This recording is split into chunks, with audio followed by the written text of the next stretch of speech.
The Spanish moss hung like funeral shrouds from the ancient oaks surrounding the Fenridge estate, their tendrils swaying in the humid Georgia air of 1847. The mansion itself stood like a monument to decay, its once white columns now stained with decades of neglect and something darker that seemed to seep from the very foundations.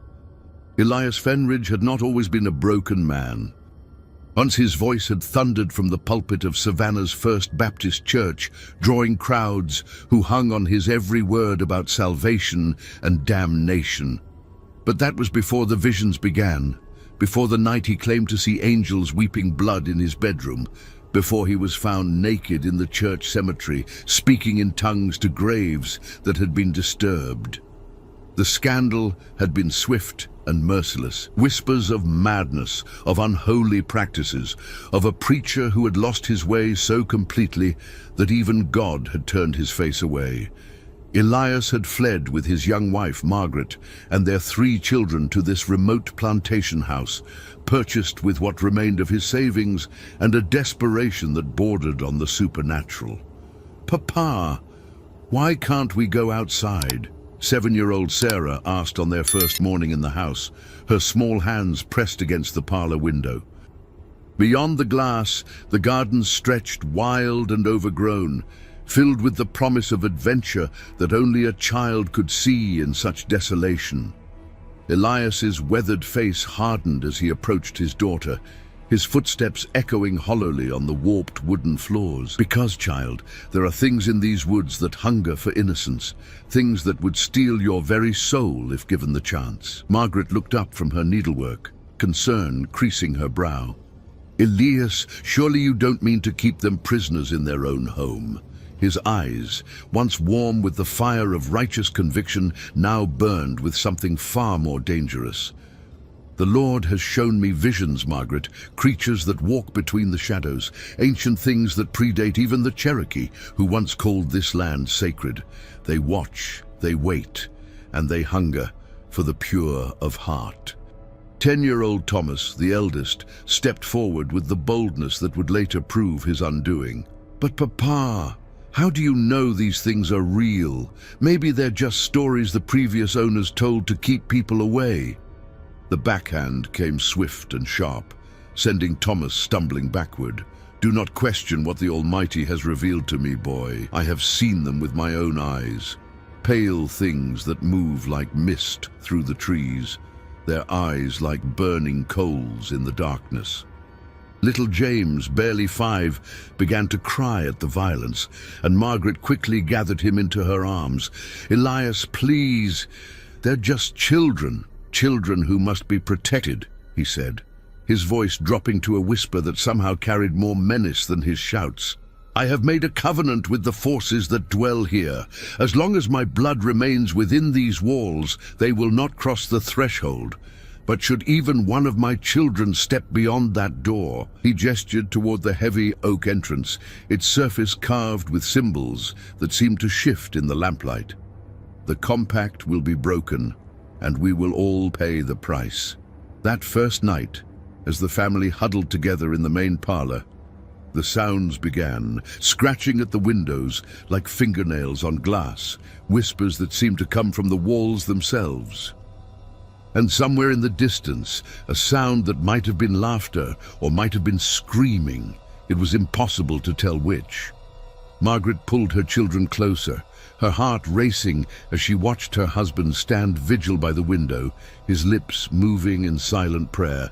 Outside, shapes seemed to move between the trees, too fluid to be human, too purposeful to be mere shadows. "What have you brought us to, Elias?" she whispered, but her husband did not answer. His attention was fixed on something beyond the glass, something that made his face go pale and his hands tremble. In the morning, they would find the first signs, scratches in the earth around the house, forming patterns that hurt to look at directly. Dead birds arranged in perfect circles and carved into the bark of the great oak nearest the front door, symbols that matched those on the entrance, as if something had been marking its territory. The children pressed their faces to the windows, watching the world beyond with growing desperation. They did not yet understand that their father's madness was not entirely unfounded, or that the price of their protection would prove far higher than any of them could imagine. As the days turned to weeks, the isolation began to take its toll. The children grew pale and listless, their laughter becoming rare and precious. Margaret found herself jumping at shadows, her nerves frayed by the constant vigilance her husband demanded, and in the darkness between sleep and waking, she began to hear them too, the whispers that called her name, promising freedom if only she would open the door and let the children run free in the moonlight. 3 months had passed since the Fenridge family's arrival at the plantation, and the house had become a prison of shadows and silence. Margaret watched her children with growing alarm as they grew thinner and more withdrawn with each passing day. Their skin had taken on a sickly pallor, and dark circles ringed their eyes like bruises. "Mama, I had the dream again," Sarah whispered one morning, climbing into her mother's bed before dawn. "The lady in white was calling to me from the garden. She said if I came outside, she would show me where the flowers sing." Margaret's blood ran cold. This was the 3rd time this week that Sarah had mentioned the woman in white. Thomas had begun speaking of a man who stood at the edge of the woods, beckoning with skeletal fingers, and little James claimed to see children playing in the overgrown maze, children who looked just like him. "It's just your imagination, sweetheart," Margaret said, though her voice lacked conviction. She had seen things too, glimpses of movement in her peripheral vision, faces that appeared in the windows for just a moment before vanishing. But unlike her husband, she was beginning to suspect that the true danger lay not outside the house, but within it. Elias had grown increasingly erratic. He spent his days pacing the halls, muttering prayers and checking the locks on every door and window. He had nailed boards over several of the windows on the ground floor, claiming that they were trying to look in. The house grew darker and more oppressive with each passing day. "The children need fresh air and sunlight," Margaret pleaded with her husband one evening as they sat in the parlor. "Look at them, Elias. They're wasting away." Elias barely glanced up from the leather-bound journal he'd been writing in obsessively. The pages were filled with his cramped handwriting, documenting every sound, every shadow, every sign of the supernatural presence he claimed surrounded them. "Better they waste away than lose their souls," he muttered. "I've seen what happens to children who venture into those woods. The Cherokee spoke of it before they were driven out. Children who disappeared and returned, changed, empty vessels for ancient hungers." "You're losing your mind," Margaret said, her patience finally snapping. "There are no demons in those woods, Elias. The only evil in this house is what you're doing to our children." His head snapped up, and for a moment, Margaret saw something in his eyes that made her step backward. It wasn't madness. It was something far worse. It was certainty. "You think I'm mad?" he asked, his voice deadly quiet. "Then explain this." He opened his journal to a page covered with sketches, crude drawings of figures that seemed to writhe on the paper, even in the lamplight.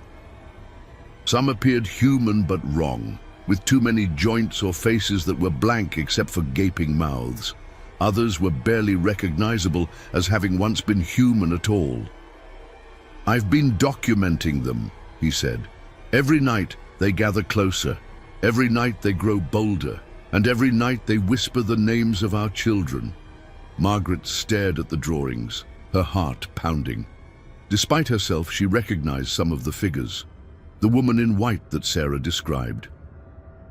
The skeletal man from Thomas's nightmares, and others, so many others, that seemed to watch from every shadow. "Even if what you say is true," she said carefully, "keeping the children locked away like this is killing them slowly. Look at James. He barely speaks anymore, and Sarah, she's starting to talk to people who aren't there." "Better that than what?" Margaret's voice rose despite her efforts to stay calm. "Than letting them live? Than giving them a chance at happiness? You're so afraid of losing them to whatever's out there that you're destroying them yourself." That night, Margaret made a decision that would haunt her for the rest of her days. She waited until Elias had fallen into his fitful sleep, then crept to the children's rooms. She found them all awake, as they so often were these days, staring out their windows at the moonlit grounds. "Children," she whispered, "would you like to go outside, just for a little while?" The transformation in their faces was immediate and heartbreaking. Color returned to their cheeks and their eyes lit up with a joy she hadn't seen in months. "Really, Mama?" Thomas asked, hardly daring to believe it. "Just to the garden," she said. "We'll stay close to the house, and we'll be very quiet so we don't wake Papa." She led them downstairs, her heart hammering as she approached the front door. The symbols carved into its surface seemed to pulse in the moonlight, and for a moment she hesitated, but then she looked at her children, at their eager faces and their desperate hope, and she turned the heavy iron key. The door swung open with a groan that seemed to echo through the night. Cool air rushed in, carrying with it the scent of jasmine and something else, something sweet and cloying that made Margaret's stomach turn. "Come on," she whispered, taking James's hand and leading her children into the night. The garden was beautiful in the moonlight, more beautiful than it had any right to be. The overgrown roses seemed to glow with an inner light, and the Spanish moss swayed in patterns that were almost hypnotic. The children ran ahead, laughing for the first time in months, and Margaret felt a surge of relief. Perhaps Elias was wrong. Perhaps there was nothing to fear after all. But as she watched her children play among the flowers, she began to notice that they weren't alone. Other children seemed to be playing with them. Pale figures that flickered in and out of sight, like candle flames in the wind. And standing at the edge of the garden, barely visible among the trees, was a woman in white who smiled with too many teeth. Margaret tried to call out, tried to warn her children, but her voice caught in her throat. The woman in white raised one finger to her lips in a gesture of silence, and Margaret found herself unable to move, unable to speak, unable to do anything but watch as her children played with the dead. When she finally found her voice, it was too late. The children were gone, vanished into the maze of overgrown hedges as if they had never been there at all.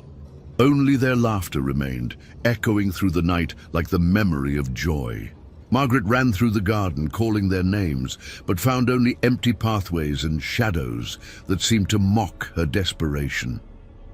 When she finally returned to the house, she found Elias standing in the doorway, his face a mask of terrible understanding. "You let them out," he said, and his voice was hollow with grief. "I had to," she sobbed. "They were dying in there." Now they're something worse than dead," he said, and closed the door behind her with a finality that sounded like a coffin lid slamming shut. For 3 days and 3 nights, Margaret and Elias searched the grounds around their home, calling out for their children until their voices were raw and broken.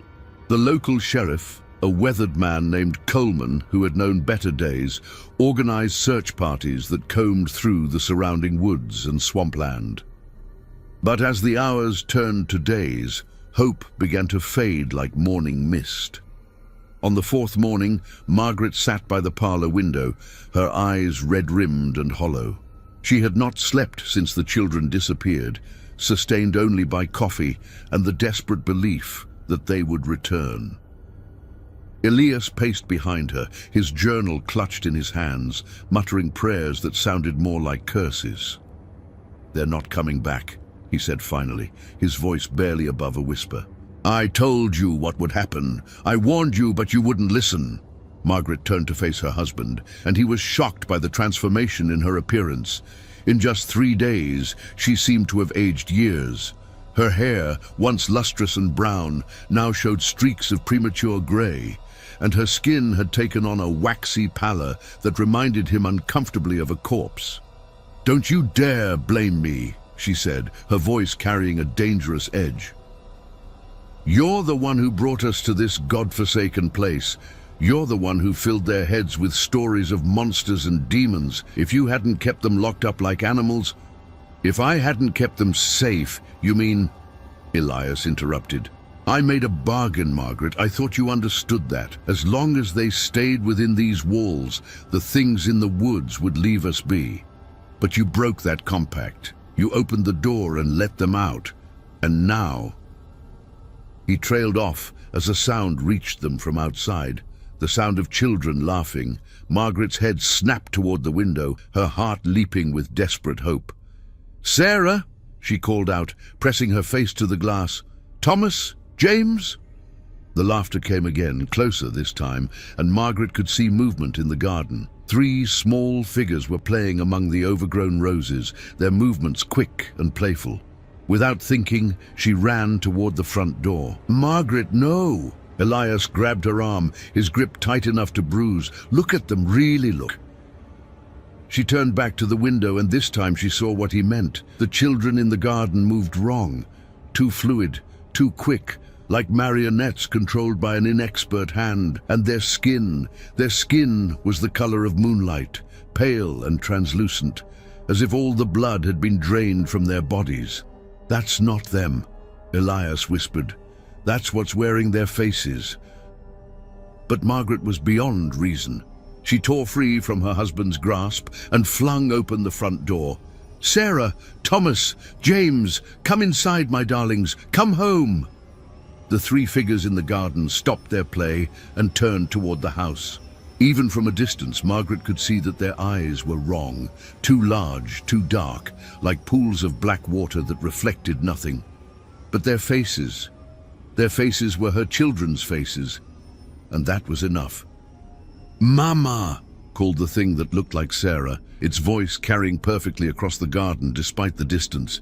"We've been playing with our new friends. They've taught us such wonderful games." "Come inside," Margaret called back, tears streaming down her face. "Come home and we'll have supper. I'll make your favorite, apple pie with cinnamon." The thing that looked like Thomas tilted its head at an angle that would have broken a human neck. "We don't eat food anymore, Mama.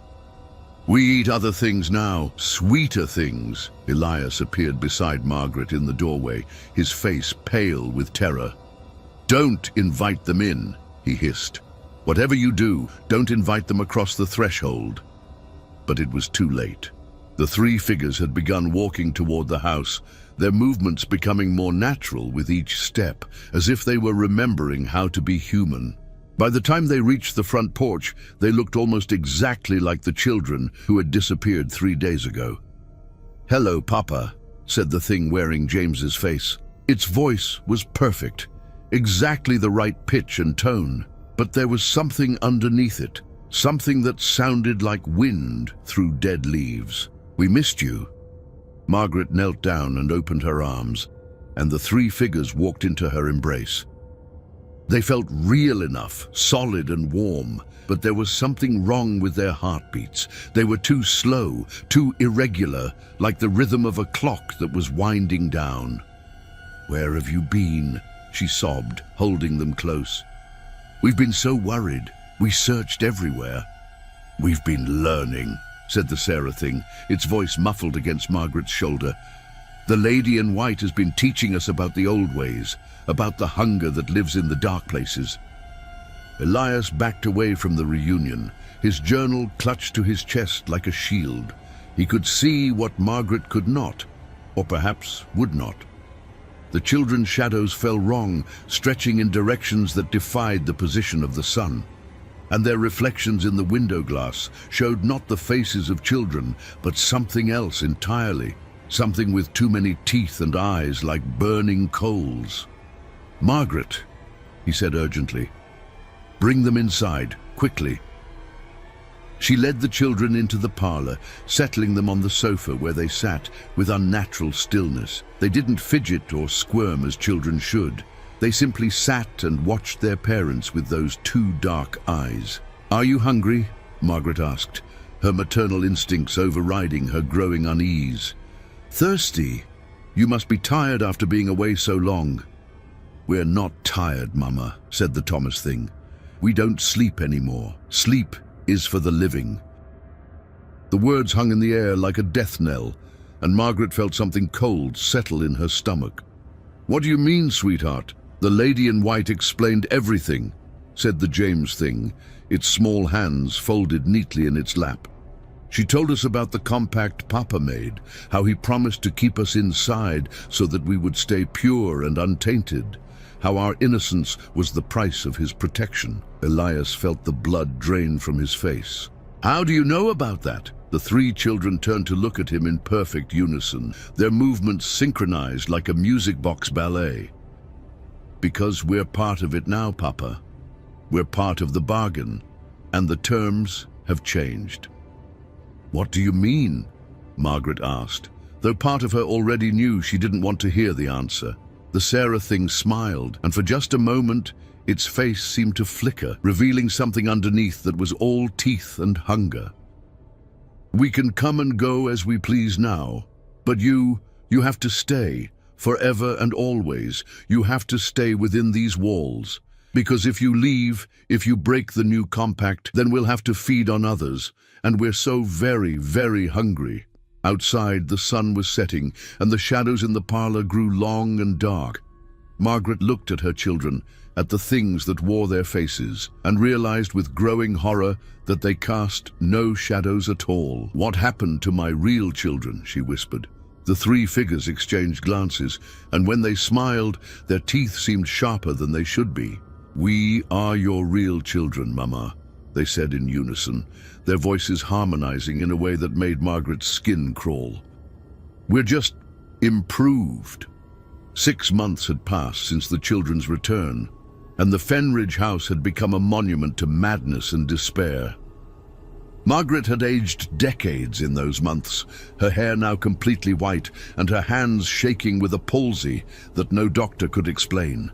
She rarely spoke anymore, spending her days sitting by the window, watching her children play in the garden with their invisible friends. The children themselves had grown stranger with each passing week. They no longer ate food, claiming they were sustained by other means. They never slept, instead spending their nights wandering the halls and whispering to the shadows. And their games had become increasingly disturbing. Elias found Margaret in the parlor one grey November morning, staring out at the garden where the children were playing what looked like a normal game of tag. But as he watched, he noticed that their playmates were becoming more visible, pale, translucent figures that flickered in and out of sight like heat mirages. How many are there now? He asked, settling into the chair beside his wife. Dozens, Margaret whispered, her voice barely audible. Maybe hundreds. They come from the woods every night, drawn by whatever our children have become. Elias opened his journal to a fresh page and began sketching the scene before them. His drawings had become more detailed over the months, more accurate, as if proximity to the supernatural had sharpened his perception of it. The figures he drew now were clearly recognizable as the spirits of children, some wearing clothes from decades past, others from even earlier eras. I've been researching the history of this land, he said, not looking up from his drawing. The Cherokee called this place the Hungry Ground. They said it was where the spirits of children who died before their time would gather, waiting for someone to join their eternal games. Margaret turned to look at her husband, and he was shocked by the emptiness in her eyes. Are you saying our children are dead? I'm saying there's something else now, Elias replied carefully. Something that wears their faces and speaks with their voices, but isn't them, not anymore. As if summoned by their conversation, the three children came running into the house, their cheeks flushed with what looked like exertion, but felt wrong somehow.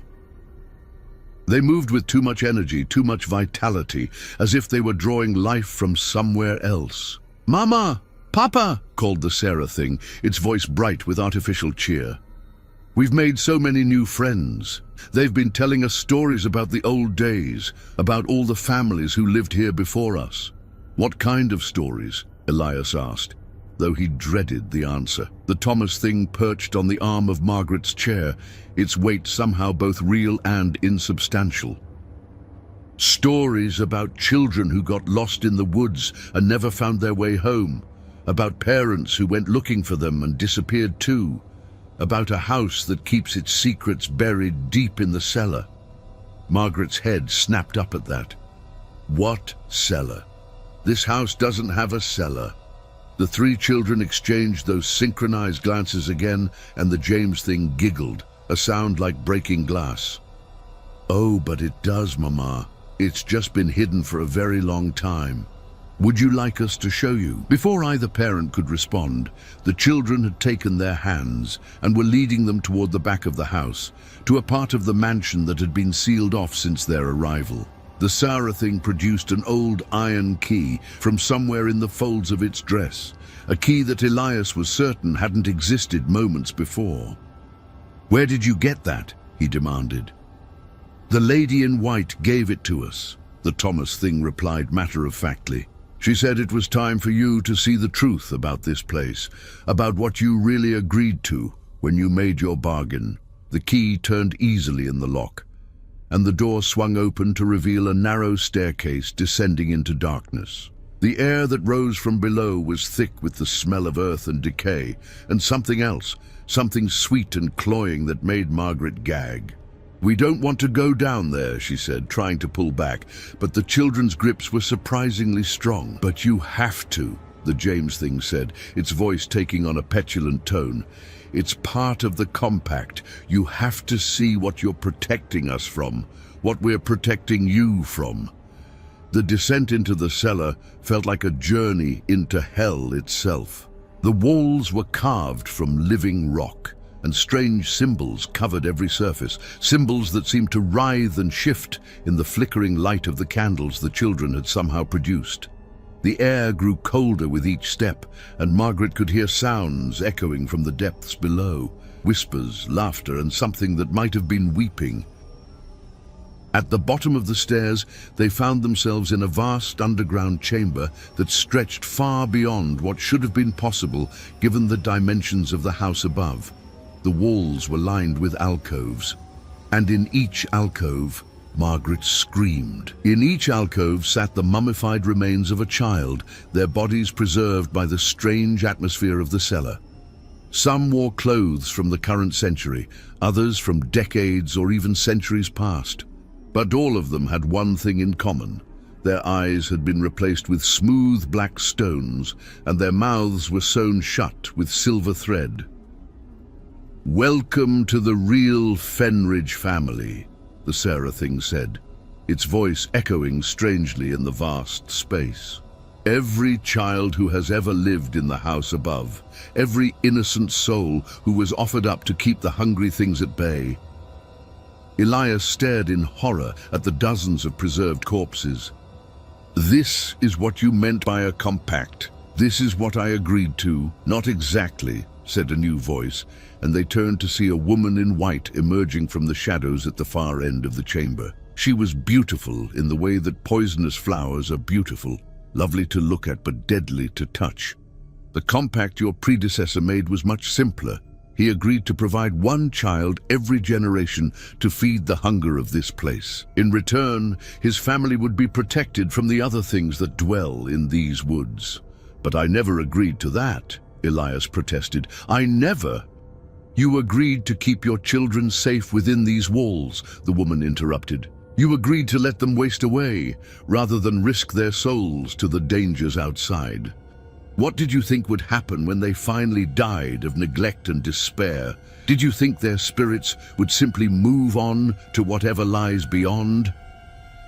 Margaret looked around the chamber with growing understanding and horror. "You're saying that every family who lived here, they all sacrificed their children?" "Not sacrificed," the woman corrected. "Preserved. Kept safe from the true horrors that lurk in the darkness between worlds. Your children are safe now, Mrs. Fenridge. They will never grow old, never suffer, never die.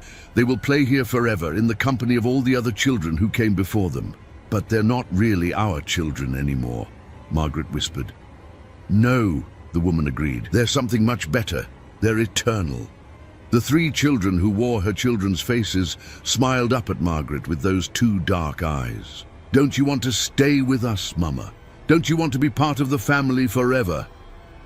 Margaret looked at her husband, at the woman in white, at the dozens of preserved corpses lining the walls, and then she looked at the things that had once been her children, and she made a choice that would echo through the halls of the Fenridge house for generations to come. "Yes," she whispered. "Yes, I do." The transformation began that very night. Margaret felt it first as a coldness that started in her chest and spread outward like frost, forming on a window. She sat in her bedroom, brushing her white hair and watching her reflection in the mirror as it slowly began to change. Her skin grew paler, more translucent, and her eyes darkened until they matched those of her children. Elias found her there the next morning, sitting perfectly still before the mirror, her brush fallen from lifeless fingers. But when he approached, she turned to him with a smile that was both familiar and terrifyingly alien. "Good morning, my love," she said, her voice carrying that same hollow quality that had infected their children's speech. "Isn't it wonderful? I can see them all now. Every child who has ever lived in this house. They're all here, waiting for us to join their games." Elias backed away from his wife, his journal clutched to his chest. "Margaret, what have you done?" "I've accepted the truth," she replied, rising from her chair with movements that were too fluid, too graceful for a human body. "This house isn't a prison, Elias. It's a sanctuary, a place where families can be together forever, where children never have to grow up and face the cruelties of the world." "You're not Margaret," he whispered. "You're something else wearing her face." She tilted her head at that impossible angle, just as the children did. "I'm more Margaret than I ever was before.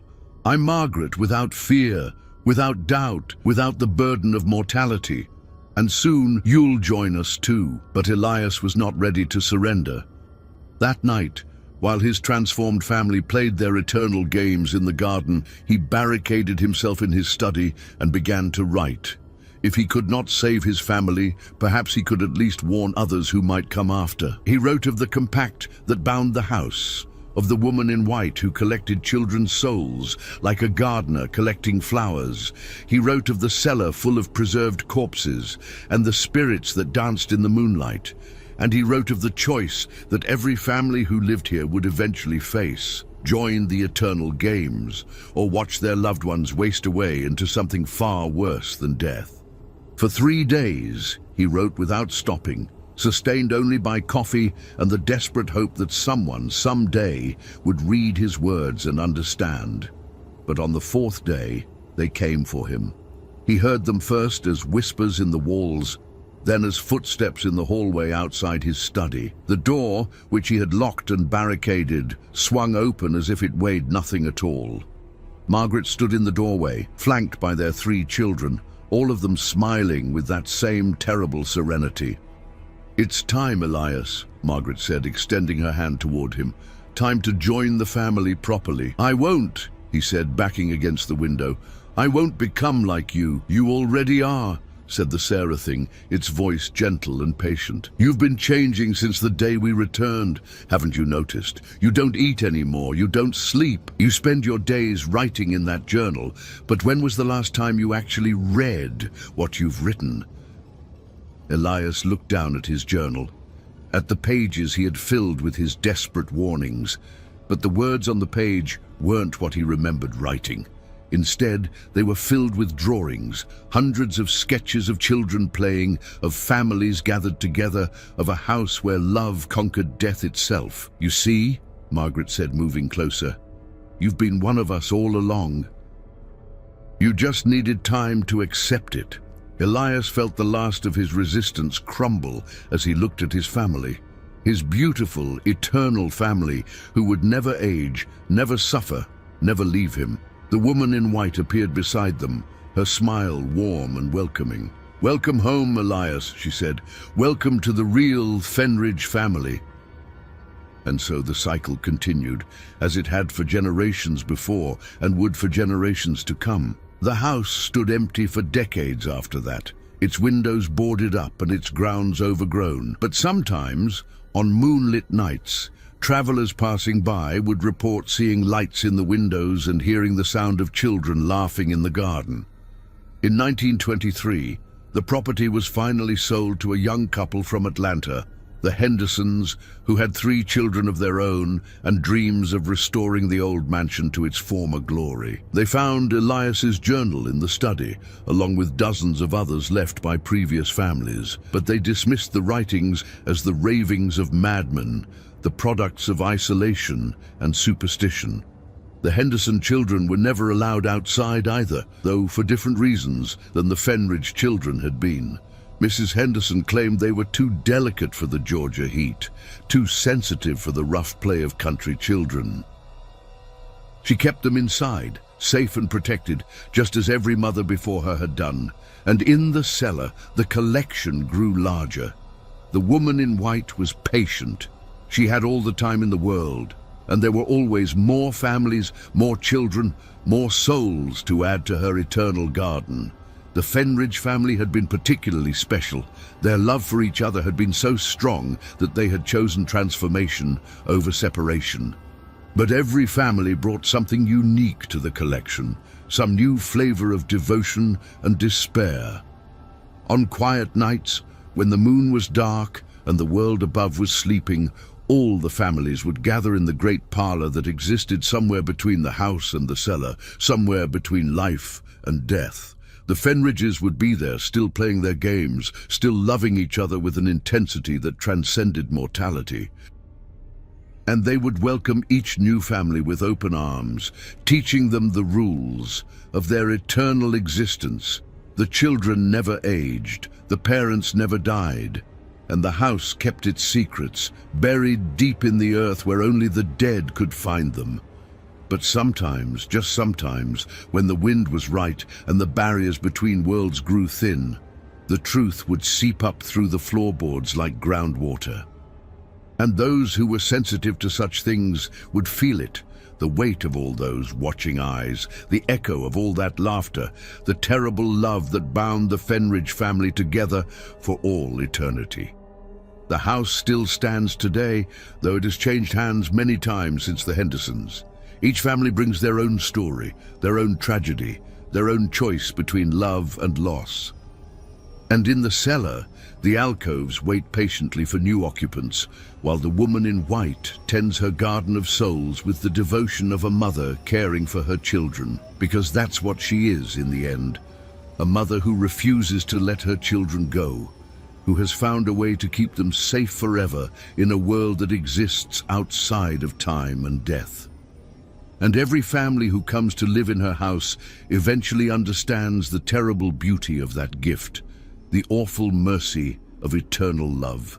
The Fenridge family was never allowed outside because outside meant change, meant growth, meant the possibility of loss. Inside, they could remain perfect forever, a family frozen in amber, preserved in the moment before everything falls apart. And in the end, isn't that what every parent wants? To keep their children safe, no matter the cost? The house remembers everything, every laugh, every tear, every whispered prayer in the darkness. It remembers the Fenridges, who chose love over freedom, and the Hendersons, who followed in their footsteps with the same tragic devotion. It remembers the Blackwoods, who came after, and the Ashfords, who came after them, each family adding their own chapter to the endless story of the hungry ground. In the modern era, when the property was finally abandoned by the state and left to decay, urban explorers and paranormal investigators would sometimes venture onto the grounds. They came with cameras and recording equipment, hoping to capture evidence of the supernatural. Most left disappointed, finding nothing but an empty house and overgrown gardens. But a few, those who stayed past midnight, those who ventured into the cellar, those who opened their hearts to the possibility of something beyond death, they found the Fenridge family waiting for them, not as ghosts or spirits, but as something far more substantial. As a family that had transcended the boundaries between life and death, between love and obsession. The woman in white still tends her garden, though the roses have long since grown wild and the Spanish moss hangs heavier than ever from the ancient oaks. She moves through the grounds like a memory-made manifest, checking on her charges, ensuring that the compact remains unbroken. Sometimes she appears to visitors as a helpful guide, offering to show them the real history of the house. Other times, she simply watches from the shadows, waiting to see if they have children of their own. The cellar has expanded over the years, growing deeper and wider as more families join the eternal collection. The alcoves now number in the hundreds, each one containing the preserved remains of a child who chose eternity over uncertainty. And in the center of it all, in a place of honor, sit the original Fenridge children, Sarah, Thomas, and James, their bodies perfectly preserved, their spirits free to roam the house above. Elias still writes in his journal, though the words change depending on who reads them. To some, they appear as warnings about the dangers of the house. To others, they read as love letters to his family, expressions of gratitude for the gift of eternal togetherness. The truth, as always, depends on what the reader needs to see. Margaret tends to the newer families, helping them adjust to their transformed existence. She has become something of a mother figure to the other women who have made the same choice she did, teaching them how to love without fear, how to protect without smothering, how to keep their children safe in a world that exists outside the normal flow of time. And the children, all the children from every era, from every family, they play together in the gardens and halls of the house, their laughter echoing through dimensions that most humans cannot perceive. They are innocent and eternal, protected from the harsh realities of growing up, of growing old, of growing apart. The house itself has become something more than wood and stone. It is a living repository of love and loss, a place where the boundaries between devotion and madness have been erased entirely. It feeds on the emotions of the families who live within its walls, growing stronger with each generation, each choice, each soul that decides to stay rather than leave.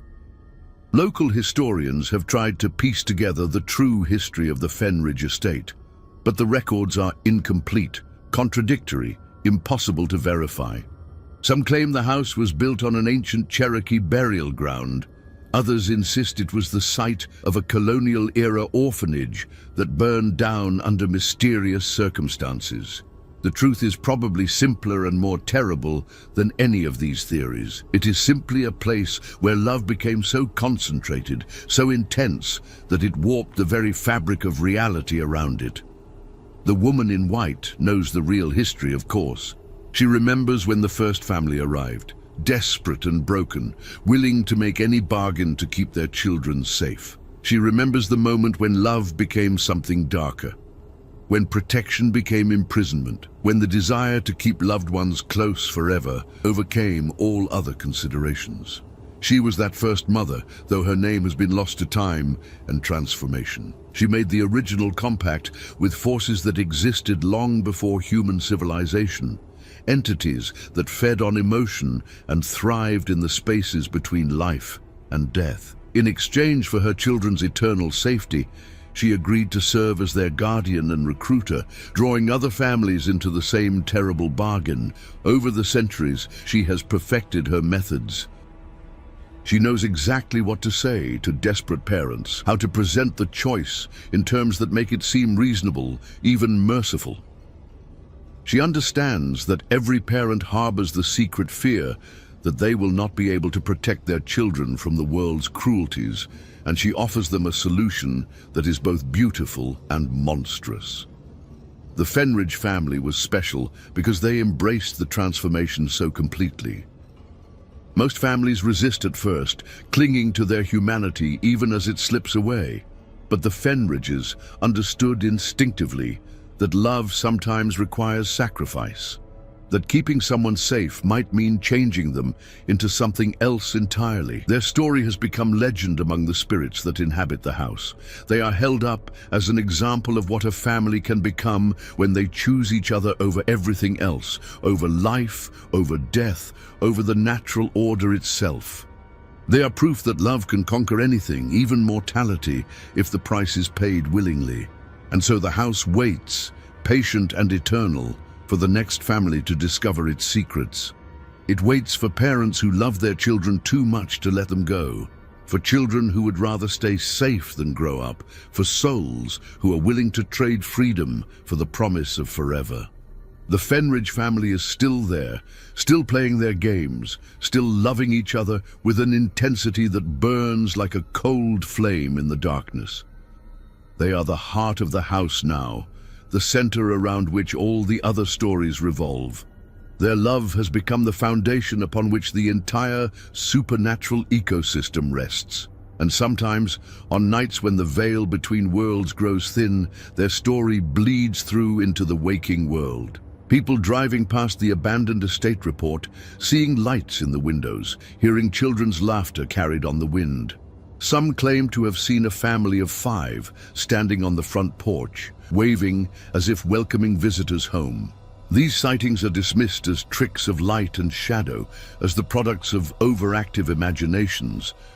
But those who have studied the history of the house know better. They know that the Fenridge family is still there, still together, still bound by a love that has transcended every natural law. They are waiting, as they have always waited, for others to join them in their eternal game. Because in the end, that's all any of them ever wanted, to play together, to love each other, to never have to say goodbye. The house remembers, the woman in white remembers. And somewhere in the space between memory and reality, between love and madness, the Fenridge family continues their horrific history, adding new chapters with each soul that chooses to stay. The children were never allowed outside because outside meant ending. Inside they could continue forever, playing their games in a garden where the roses never die and the Spanish moss sways to music only they can hear. And perhaps in the end, that is enough. The legacy of the Fenridge family extends far beyond the boundaries of their Georgian estate. In the decades following their transformation, whispers of their story spread through the underground networks of those who study the supernatural, occultists, paranormal researchers, and families who had experienced similar phenomena in other locations. Dr.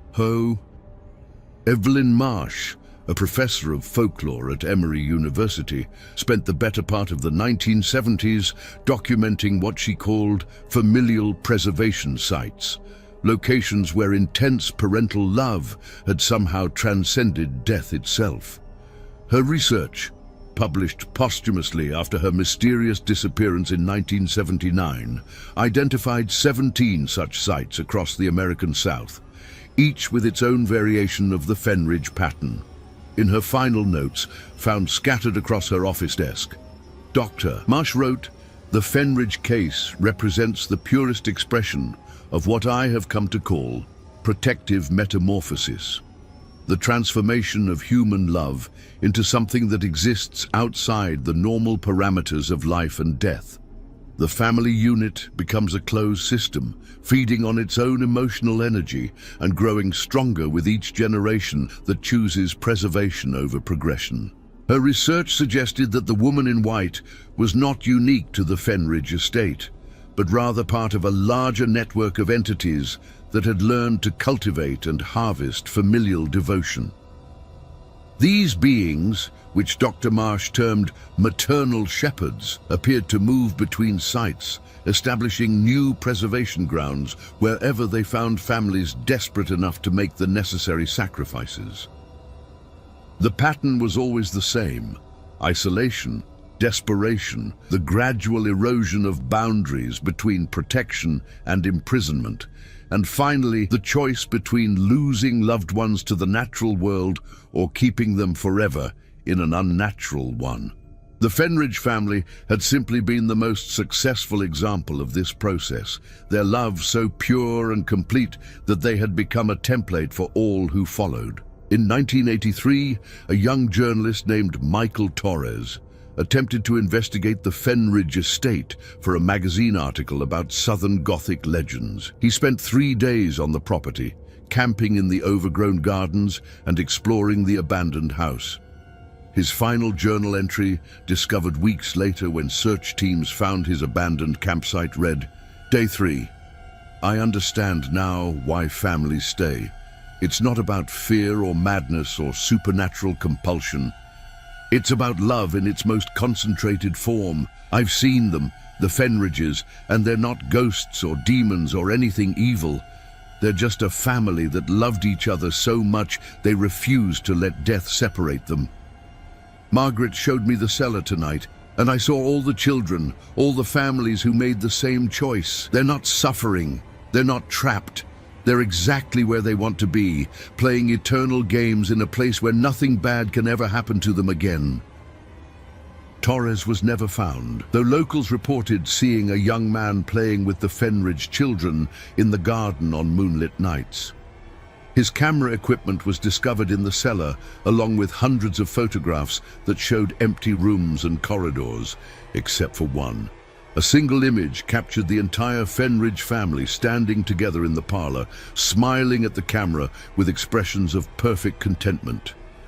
The photograph was studied by experts who declared it authentic, though they could not explain how it had been taken or why the figures in it seemed to move slightly when viewed from different angles. It was eventually donated to the Savannah Historical Society, where it remains on display in a climate-controlled case, drawing visitors who come to stare into the faces of a family that chose eternity over uncertainty. As the 20th century drew to a close, the Fenridge estate became something of a pilgrimage site for those who had lost children or feared losing them. Parents who had watched their children grow up and move away, who felt the natural separation that comes with maturity as a kind of death, would sometimes find their way to the abandoned house. Most left disappointed, finding only ruins and overgrowth. But a few, those who truly understood the price and were willing to pay it, found exactly what they were looking for. The woman in white adapted to the changing times, learning to present her offer in terms that modern families could understand. She spoke of quality time, of family bonds, of creating safe spaces where children could remain innocent forever. She understood that contemporary parents faced different fears than their predecessors, not just physical dangers, but psychological ones, social pressures, the corruption of innocence by an increasingly complex world. To these modern families, she offered the same bargain that had been made centuries before, dressed in the language of their time. She promised a place where children would never be exposed to violence or hatred, where families could remain close without the interference of outside influences, where love could flourish without the constraints of mortality or the inevitable changes that time brings to all relationships. The house itself evolved as well, its supernatural architecture expanding to accommodate the needs of each new era. Rooms appeared and disappeared as needed, their contents shifting to match the expectations and desires of their inhabitants. A family from the 1950s might find themselves in a perfect suburban home, complete with modern appliances and comfortable furnishings. A family from the 1990s might discover a house equipped with all the latest technology, frozen at the moment of their arrival and maintained in perpetual perfection. But beneath these surface changes, the fundamental nature of the place remained constant. It was still a sanctuary for those who loved too much to let go, a refuge for families who chose preservation over progress. The cellar still housed its growing collection of preserved children, each one a testament to a parent's desperate love. And the Fenridge family still served as the heart of it all, their story inspiring and guiding each new generation of eternal families. In the early 2000s, the property was briefly investigated by a team of paranormal researchers equipped with the latest digital recording equipment. Their footage, later leaked online despite legal efforts to suppress it, showed what appeared to be a fully inhabited house where the official records indicated only ruins should exist. The researchers captured hours of audio featuring children's laughter, adult conversations, and what sounded like family dinners, complete with the clinking of silverware and the murmur of pleasant conversation. Most disturbing of all was a segment of video that showed the lead researcher, Dr. Sarah Chen, having what appeared to be a normal conversation with empty air. The audio clearly captured both sides of the dialogue, with Dr. Chen asking questions about the history of the house and receiving detailed answers in the voice of a woman who identified herself as Margaret Fenridge. When Dr. Chen's colleagues reviewed the footage later, they could see only their colleague speaking to shadows, though the audio track contained clear evidence of a second participant in the conversation. Dr.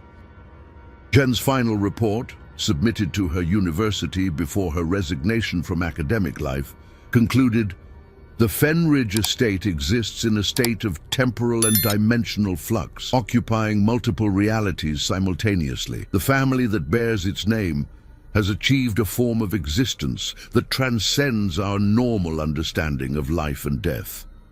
They are not ghosts in any traditional sense, but rather beings who have evolved beyond the constraints of linear time and physical mortality.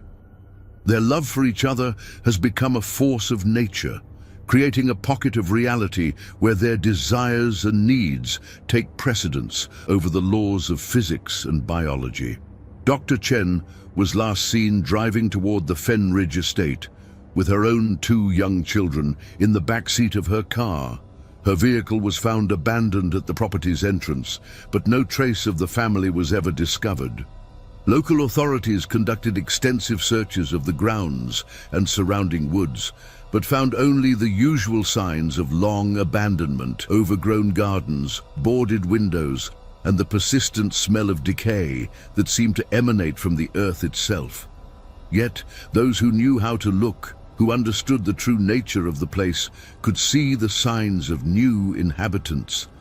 Fresh flowers appeared in the garden despite the lack of care. Lights flickered in windows that had been dark for decades. And sometimes, on quiet evenings when the wind was still, the sound of children playing could be heard drifting across the grounds. Not the voices of the original Fenridge children, but new voices, younger voices, the voices of a family that had made the same choice that so many had made before them. The cycle continued, as it always had and always would. The house waited patiently for each new family, each new opportunity to demonstrate the transformative power of love, pushed beyond all reasonable limits. The woman in white continued her eternal vigil, tending to her ever-growing collection of preserved souls with the devotion of a gardener caring for prize roses. And somewhere in the space between reality and dream, between love and obsession, the Fenridge family played on, their laughter echoing through dimensions that most humans could never perceive. They had become more than a family. They had become a symbol, a promise, a terrible and beautiful example of what could be achieved when love refused to accept the limitations of mortality. Their story had no ending because they had chosen to exist outside the normal flow of narrative time. They were eternal, unchanging, perfect in their preservation of a single moment of familial bliss stretched across centuries. They were the horrific history that the house remembered, the dark foundation upon which all subsequent stories were built. And they were waiting, as they had always waited, for the next family to discover that sometimes the greatest act of love is the willingness to become something monstrous in order to keep those you cherish safe forever. The children were never allowed outside because outside meant change, and change meant the possibility of loss. Inside, they could remain exactly as they were, innocent, beloved and eternal, playing their games in a garden where time had no meaning and love conquered all, even death itself. In the end, perhaps that was enough. Perhaps it was